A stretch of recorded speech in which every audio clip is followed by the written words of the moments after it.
Assalamualaikum warahmatullahi wabarakatuh. Putra Sang Fajar itulah salah satu julukan yang disematkan kepada Bung Karno. Bung Karno adalah salah satu founding father yang banyak berkorban demi kemerdekaan Indonesia. Karenanya Indonesia mampu mencapai kemerdekaan dan dikenal oleh kalangan luar. Sebagai tokoh pembela bangsa yang karismatik, Bung Karno kemudian kerap digambarkan dalam beberapa karya film, baik buatan Indonesia maupun luar negeri. Sahabat Suluh Muda, berikut ini kami telah merangkum beberapa film yang menggambarkan sosok Bung Karno. Apa saja?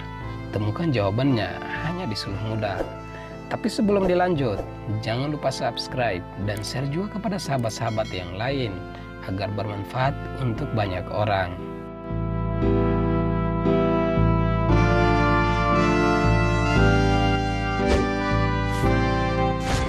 Penumpasan pengkhianatan G30 SPKI 1984.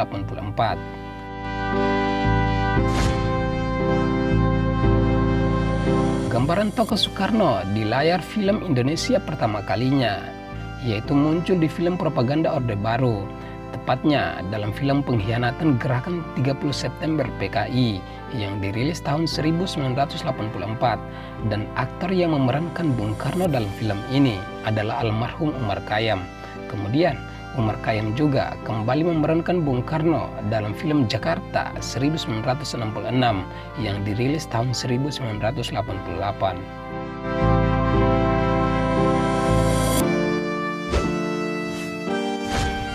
Soekarno Blues 1999.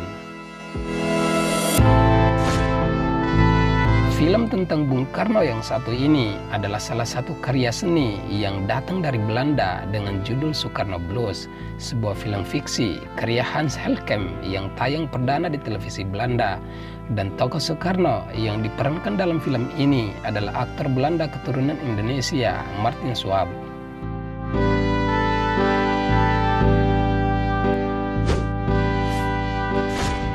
Pustaka Tokoh Bangsa Soekarno 2003. Anjasmara adalah anak tiri Rahmawati Soekarno Putri, salah seorang putri dari Bung Karno. Ia termasuk aktor yang paling sering memerankan Bung Karno. Setidaknya ia memerankan tokoh Bung Karno sudah 3 kali selama ini. Yang pertama, ia berperan sebagai Bung Karno dalam serial drama dokumenter dengan judul Pustaka Tokoh Bangsa. Yang kedua, Anjasmara tampil dalam sebuah pertunjukan wayang di tahun 2011 sebagai Bung Karno. Setahun kemudian, Anjasmara kembali berperan sebagai Bung Karno di panggung teater.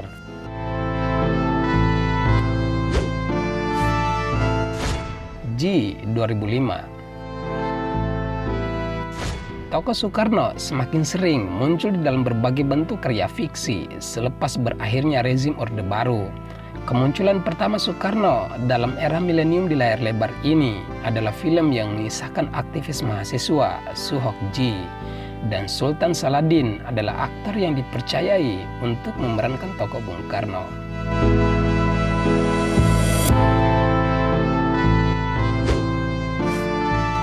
Cinta Fatma 2007.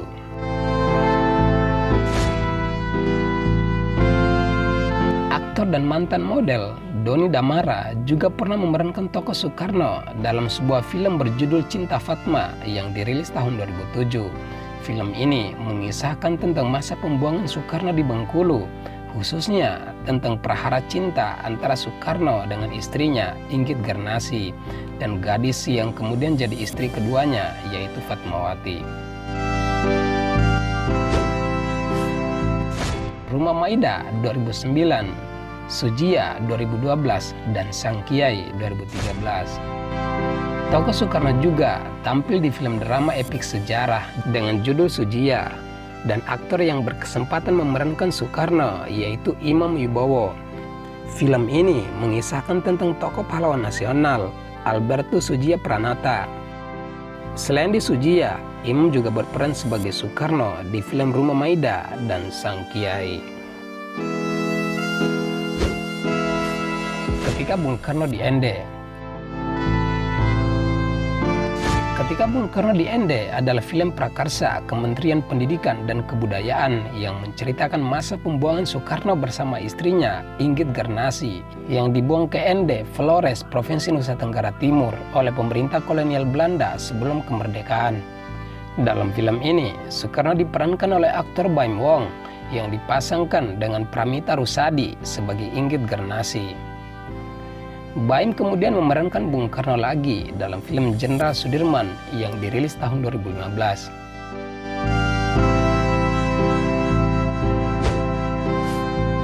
Soekarno 2013. Usai tampil sekilas di beberapa film, Soekarno kemudian dibuatkan film sendiri dengan judul Soekarno, Indonesia Merdeka yang dirilis tahun 2013. Dalam film ini, aktor yang dipercayai memerankan sosok Bung Karno adalah Aryo Bayu. Film ini mengisahkan tentang hidup Bung Karno dari masa muda hingga kemerdekaan Indonesia tahun 1945. Itulah beberapa film yang mengisahkan kehidupan dan perjuangan Bung Karno dari masa muda hingga Orde Baru. Pada akhirnya, mari memaknai perjuangan para Founding Father sebagai ajaran yang menginspirasi, karena bangsa yang besar adalah bangsa yang menghargai jasa para pahlawannya. Bung Karno dalam pidato Hari Pahlawan 1961.